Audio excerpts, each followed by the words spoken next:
হক R Muhammad Faiz হক আমাৰ বিলাসী বাড়াৰ সাৰ্কেট হাউসত লৈ আহিছে সাৰ্কেট হাউসত লৈ আহি পেমেন্ট দিব পৰা নাই ইয়াৰ কাৰণে আমাৰ ষ্টেজত মঞ্চত আহি পৰা নাই এতিয়া এই কাৰণ আপোনালোকে কি কৰি আছে এতিয়া মই সোফা সেট লৈ 2000 কৈ টকা লৈছে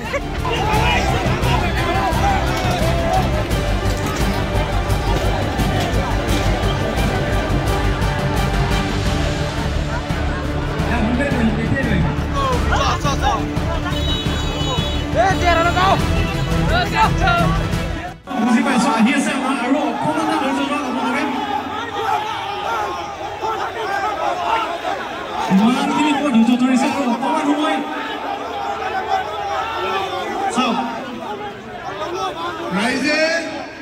টকা দি টিকিট কিনিছে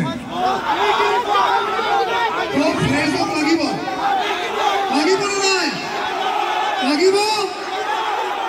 আপোনালোকে আনিব লাগিব আৰু ফেচ ইজ কামিং ফেচ আহি পাব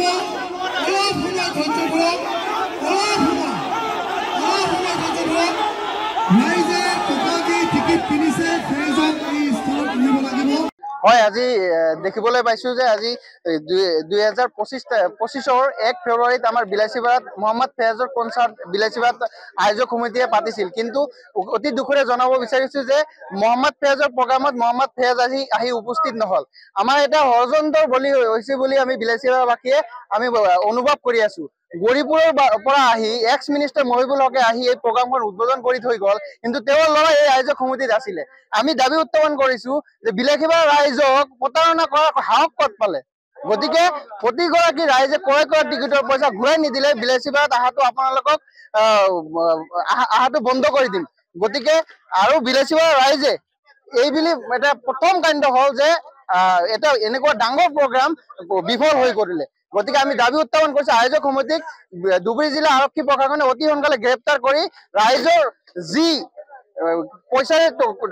টিকিট ক্ৰয় কৰা পইচাখিনি ঘূৰাই দিবলৈ আমি দাবী উত্থাপন কৰিছো মই চাওক এটা কথা আমি উল্লেখ কৰিব লাগিব যে বিলাসীপাৰাত যিটো আয়োজক সমিতিয়ে আজি যিটো অনুষ্ঠান ইয়াতে আৰম্ভ কৰিছিলে 2000 পৰা 1500 টকা টিকেট সংগ্ৰহ কৰি আয়োজক সমিতিয়ে এটা অনুষ্ঠান ইয়াতে আয়োজক কৰিছিলে দৰ্শকৰ বাবে কিন্তু অতি দুখ আৰু পৰিতাপৰ বিষয় ৰাতি 1টা বজালৈকে যিটো মূল শিল্পী সেই মূল শিল্পীক মঞ্চত উঠাব পৰা নাছিলে আৰু যাৰ বাবে ৰাইজে ক্ষোভিত হৈ চকী মেচ আদি ভাঙি চুৰমাৰ কৰে স্বাভাৱিক কথা আৰু এইটো হ'ব এই কাৰণে হৈছে কাৰণ আমি শুনিছো যে আয়োজক সমিতিয়ে যিজন শিল্পী সেই শিল্পীক পেমেন্ট কৰিব পৰা নাই আৰু পেমেন্ট কৰিব নোৱাৰাৰ বাবে মূল শিল্পীয়ে মঞ্চত গীত পৰিবেশন কৰা নাই তাৰ বাবে ৰাতি 1টা বজালৈকে ৰাইজ মানে ধৈৰ্য ধৰি এই অনুষ্ঠানটো উপভোগ কৰিছিলে কিন্তু যেতিয়ালৈকে 1টা বজাৰ পিছতো যেতিয়া এই মূল শিল্পী দুগৰাকীয়ে যেতিয়া অনুষ্ঠানত ভাগ নললে ৰাইজ ক্ষোভিত হৈ পৰিলে আৰু উত্তেজিত ৰাইজে চকী মেচ আদি ভাঙি চুৰমাৰ কৰিলে গতিকে আমি বিলাসীপাৰা প্ৰেছ ক্লাব হিচাপেও আমি